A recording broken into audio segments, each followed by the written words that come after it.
నమస్తే, నేను ప్రశాంత్. పవన్ కళ్యాణ్ గారి మూవీస్ వస్తున్నాయంటేనే రిలీజ్‌కి ముందు ఏదో ఒక విభేదాలు, ఏదో ఒక గొడవలైతే అవుతూ ఉంటాయి. ఇప్పుడు ఈ విభేదాలు కాస్త అమెరికా వరకైతే పాకాయన్నట్లయితే తెలుస్తోంది. మరి ఈ రిలీజ్‌కి ముందు, ఓజీ రిలీజ్‌కి ముందు అసలు ఏం జరుగుతుంది అనే విషయాలైతే తెలుసుకుందాం. దీని గురించి అయితే మాట్లాడేందుకు ప్రస్తుతం మనతో పాటు సీనియర్ జర్నలిస్ట్ సిఎస్ రావు గారు ఉన్నారు. నమస్తే అండి. నమస్తే సార్, ఓజీ రిలీజ్‌కి ముందే చాలా విభేదాలు అయితే వస్తున్నట్టు తెలుస్తుంది. అసలు ఏం జరుగుతుంది? ఇక్కడే కాదు, ఇంకా అమెరికాలో కూడా కొన్ని విభేదాలు అయితే వస్తున్నట్లు తెలుస్తుంది. అసలు ఏం జరుగుతుంది? ఇప్పుడు పవన్ కళ్యాణ్ హీరోగా నటించేటువంటి ఏ సినిమా అయినా సరే ఈ మధ్యకాలంలో ఆయన అధికారంలో ఉన్నప్పుడు, అధికారంలో లేనప్పుడు అనేక సందర్భాల్లో గొడవలని. కాటమరాయుడు సినిమా దగ్గర నుంచి తీసుకుంటే హరిహర వీరమల్లు అన్ని రకరకాల కోణంలో. హరిహర వీరమల్లు కూడా థియేటర్లకు సంబంధించినటువంటి గందరగోళం ఏర్పడింది కదా. దాంట్లో వెంకటరమణారెడ్డి అలియాస్ దిల్ రాజు తమ్ముడు ఏదో ఉన్నాడని చెప్పేసి గందరగోళం లేగింది. దాని వెనక ఏదో థియేటర్ల కుట్ర జరిగింది అనేది కూడా హరిహర వీరమల్లుకు సంబంధించి జరిగింది. సరే, దాని మీద హై హోప్స్ పెట్టుకున్నారు. అదేమో థియేటర్ల దగ్గరికి వచ్చి బోల్తా పడిపోయింది, నిరాశపరిచింది అభిమానుల్ని. ఆ నిరాశలో ఉన్నటువంటి అభిమానులకి ఓజీ అనేది ఒక పెద్ద హైప్ ప్రాజెక్ట్ లాగా, అద్భుతమైనటువంటి ప్రాజెక్ట్ లాగా కనిపిస్తుంది. థియేటర్కల్ ట్రైలర్ కూడా రిలీజ్ చేశారు.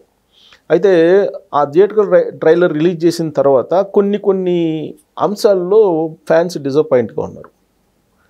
ఏంటంటే ఈ విలను కొడకల్లారా అని చెప్పి ఏదో అంటారు డైలాగు. ఆ డైలాగు ఒక విలను అంటాం, ప్లస్ ఆ డైలాగు మరి ఆ విలను ఆ స్థాయిలో అంటామని అంటే మరి దాన్ని ఎలా రిసీవ్ చేసుకుంటారు ఫ్యాన్స్ అనేది.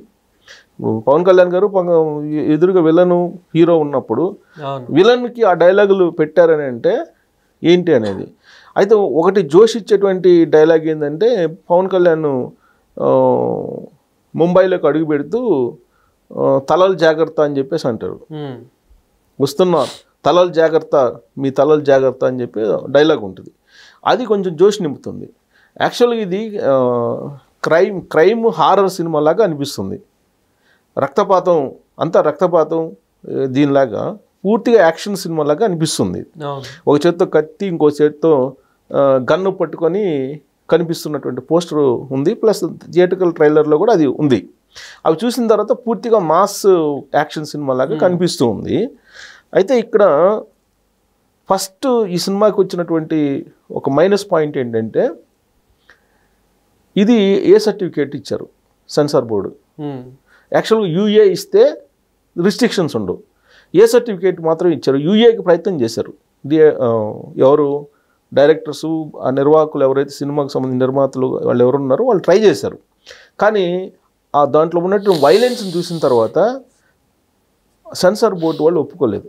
దాని మీద వాద ప్రతివాదాలు కూడా చాలా జరిగాయని చెప్పేసి ఇవాళ లేటెస్ట్గా వచ్చినటువంటి న్యూస్. అయినా కానీ ఏ సర్టిఫికేట్ మాత్రం రిలీజ్ చేశారు. మరి ఏ సర్టిఫికేట్ ఇచ్చడం వల్ల మరి ఏంటి అని అంటే, నీకు ఏ సర్టిఫికేట్ ఇస్తే కనుక ఏ సెంటర్లు, బి సెంటర్లు, సి సెంటర్లు అని 3 ఉంటాయి. ఈ 3 సెంటర్లో ఏ సెంటర్ వచ్చేటప్పటికి మెట్రోపాలిటన్ సిటీస్లో మల్టీప్లెక్స్లో, ఈ మల్టీప్లెక్స్లో 18 సంవత్సరాలకు దిగువ ఉన్నటువంటి వాళ్ళు వెళ్ళకూడదు. దానికి ఒకవేళ వెళితే కనుక అది క్రైమ్ కింద వస్తుంది. ఏ సర్టిఫికేట్ ఉంటే కనుక 18 సంవత్సరాల కింద వాళ్ళకి టికెట్ ఇచ్చి పంపించకూడదు. అది థియేటర్లో యాజమాన్యాల మీద ఎఫెక్ట్ పడుతుంది ఒకవేళ ఎవరైనా కేసు పెడితే. బీసీ సెంటర్లో అయితే కనుక అది అలవ్ చేస్తుంటారు, పోతూ ఉంటారు. బట్ ఏ సెంటర్లో మాత్రం ఖచ్చితంగా దీని రిస్ట్రిక్షన్స్ ఉన్నాయి. అంటే మల్టీప్లెక్స్ల్లో నీకు డెఫినెట్గా కొంచెం అబ్జెక్షన్, అంటే కలెక్షన్స్ తగ్గిపోయే అవకాశాలు ఉన్నాయి ఏ సర్టిఫికేట్ ఉంది కాబట్టి. ఇది ఒక ఫస్ట్ హడ్డిల్ దానికి, ఓజీకి. సెకండ్ ఏంటంటే, ఇప్పుడు థియేటర్లకు సంబంధించి ఈ బెనిఫిట్ షోస్, ఆ బెనిఫిట్ షోస్ సందర్భంగా టికెట్స్ రేట్లు అమాంతం పెంచుకోవటం అనే దాని మీద ఇప్పుడు కర్ణాటకని మనం శాండిల్వుడ్ అంటాం. సో అక్కడ వాళ్ళు కేసు వేశారు. కర్ణాటక హైకోర్టు ఏం చెప్పిందంటే, తాజాగా మ్యాక్సిమం 200 రూపీస్ కన్నా మీరు పెంచొద్దు టికెట్స్ని అని చెప్పి ఆర్డర్ పాస్ చేసింది. ఇప్పుడు కర్ణాటక హైకోర్టు ఆర్డర్స్ ప్రకారం ఒకవేళ తెలుగు రాష్ట్రాల్లో కూడా ఇంప్లిమెంట్ చేయాలి అని చెప్పి ఎవరైనా పిటిషన్ వేస్తే, ఈ పెంచినటువంటి టికెట్ రేటు దాదాపు 1000 రూపీస్ వరకు పెంచారని చెప్పి తెలుస్తుంది. ఏది బెనిఫిట్ షోస్కి. అది చట్టవిరుద్ధం కింద వస్తుంది. అయితే ఇప్పటివరకు ఎవరు పిటిషన్ వేయలేదు. బట్ ఇవ్వాలే కదా, ఇవాళే వచ్చింది. కర్ణాటక హైకోర్టు ఇవాళే ఇచ్చింది. 200 రూపీస్ మ్యాక్సిమం, అంతకన్నా పెంచడానికి లేదని చెప్పి ఇచ్చారు. ఆ తీర్పుని బేస్ చేసుకొని ఇక్కడ ఎవరైనా పిటిషన్ వేస్తే తెలుగు రాష్ట్రాల్లో తెలంగాణ హైకోర్టు కానీ ఆంధ్రప్రదేశ్ హైకోర్టు కానీ అక్కడ హైకోర్టు ఇచ్చింది కాబట్టి ఇక్కడ కూడా ఇవ్వడానికి అవకాశం ఉంది. సో అది ఇంకా కాలేదు, బహుశా అవుతుందేమో తెలియదు. ఎందుకంటే పవన్ కళ్యాణ్కి శత్రువులు కూడా అంతే ఉన్నారు కదా, రాజకీయ శత్రువులు ఉన్నారు, సినిమా శత్రువులు కూడా ఉన్నారు. సో కాబట్టి శత్రువులు ఎవరికి ఉంటారు? టాలెంట్ పీపుల్కి ఉంటారు, లేదంటే ఒక ఐకానిక్ పీపుల్కి శత్రువులు ఎక్కువ ఉంటారు. శత్రువులు ఎక్కువ ఉన్నంత మాత్రం నువ్వు బాధపడాల్సిన అవసరం లే, నువ్వు ఎంతో బలవంతుడు అయితేనే శత్రువులు అంతమంది ఉంటారు అనేది ఒక పాలసీ చెప్తుంటారు సైకాలజిస్టులు ఇప్పుడు కూడా. సో ఇంకా ఓజీకి సంబంధించి మైనస్ పాయింట్లు చెప్పుకుంటే, ప్రకాష్ రాజ్ పోస్టర్ విడుదల చేసిన తర్వాత ఫ్యాన్స్ డిసప్పాయింట్ అయ్యారు. నువ్వు ప్రకాష్ రాజు రాజకీయంగా తర్వాత మెగా ఫ్యామిలీని వ్యతిరేకించేటువంటి నటుడు ఆయన. తర్వాత పవన్ కళ్యాణ్ గారు ఈ మధ్యకాలంలో బీజేపీ తోటి చేరిన తర్వాత హిందూ భావజాలాన్ని భుజాల మీదకి ఎత్తుకొని మోస్తున్నాడు ఆయన. హిందూ భావజాలానికి వ్యతిరేకంగా ప్రకాష్ రాజ్ గారు నరేంద్ర మోడీ గారి దగ్గర నుంచి పవన్ కళ్యాణ్ గారి దగ్గర ట్వీట్ చేస్తూ ఉంటాడు వ్యతిరేకంగా. అంటే రాజకీయంగా కానీ హిందూ భావజాల పరంగా కానీ, హిందూ అని కదా భావజాల పరంగా కానీ రాజకీయంగా కానీ పవన్ కళ్యాణ్ కానీ పూర్తిగా వ్యతిరేకించేటువంటి నటుడు ప్రకాష్ రాజ్.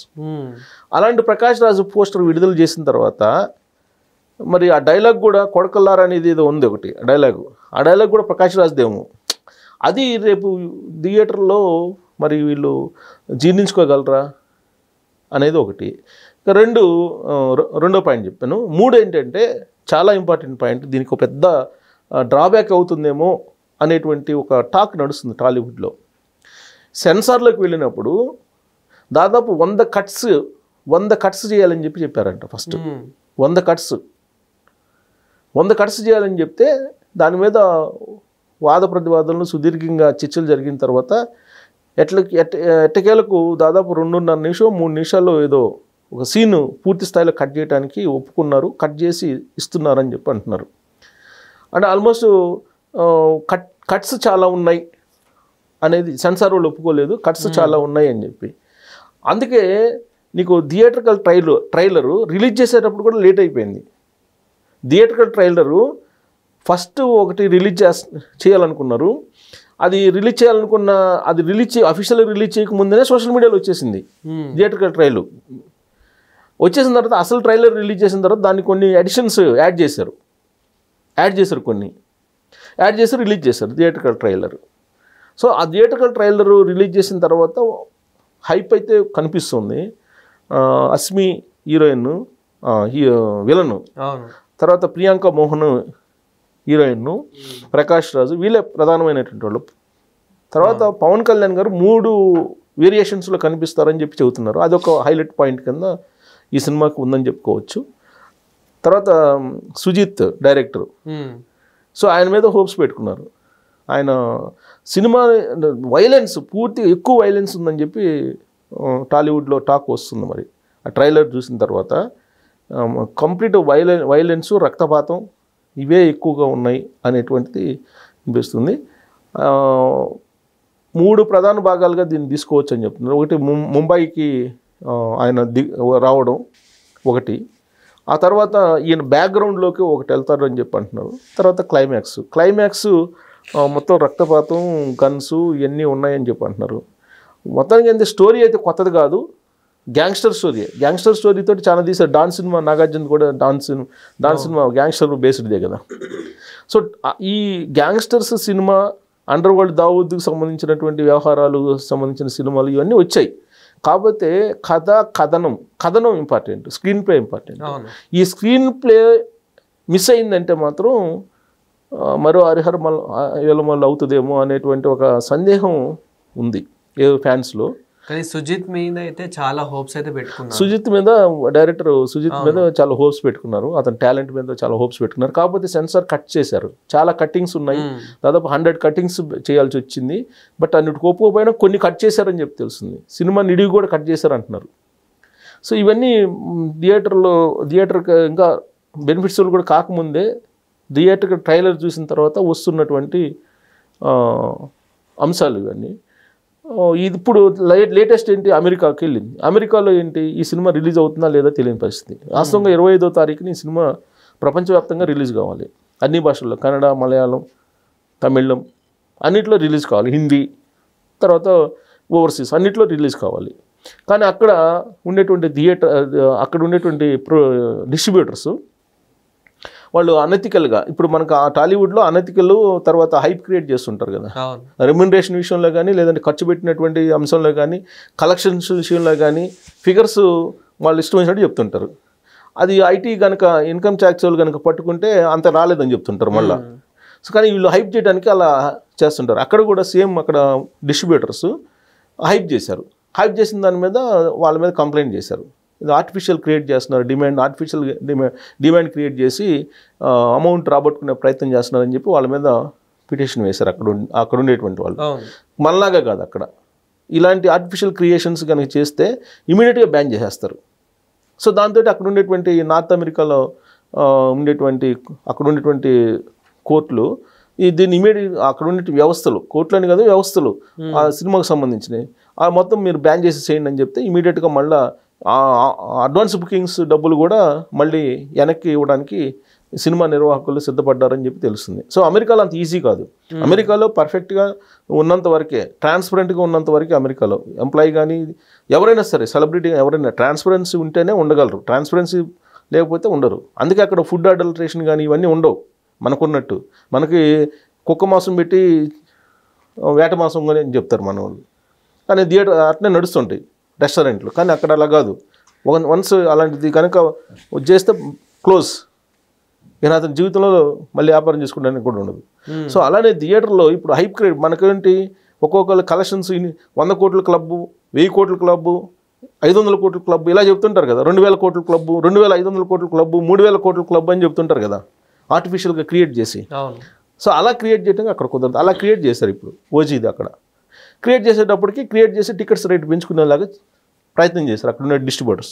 దాని మీద అక్కడ వాళ్ళు సీరియస్ అయ్యి అక్కడ ఉండేటువంటి వాళ్ళు అసలు సినిమాని బ్యాన్ చేసి పడేశారు అక్కడ. అంటే మొత్తం రిలీజ్ లేకుండా బ్యాన్ చేసి టికెట్స్ మళ్ళీ వెనక్కి ఇవ్వడానికి వాళ్ళు ఇప్పుడు సిద్ధపడ్డారు నిర్వాహకులు అని చెప్పి లేటెస్ట్ అమెరికా నుంచి వస్తున్నట్టు న్యూస్. సో ఇవన్నీ కూడా ఓజీకి సంబంధించినటువంటి హర్డిల్స్. సినిమా ఎప్పుడు రిలీజ్ అయినా సరే పవన్ కళ్యాణ్ గారిది ఇలాంటి వివాదాలు అయితే ఉంటూనే ఉంటాయి. ఆయన సినిమాలు వరుసగా కాటం రాయుడు దగ్గర నుంచి తీసుకుంటే, అంతకుముందు జగన్మోహన్ రెడ్డి గారు ఉన్నప్పుడు టికెట్ రేటు పెంచుకోవడానికి లేకుండా ఇదంతా చేశారు, ఆన్లైన్ బుకింగ్ అవన్నీ కొంత గందరగోళం చేశారు.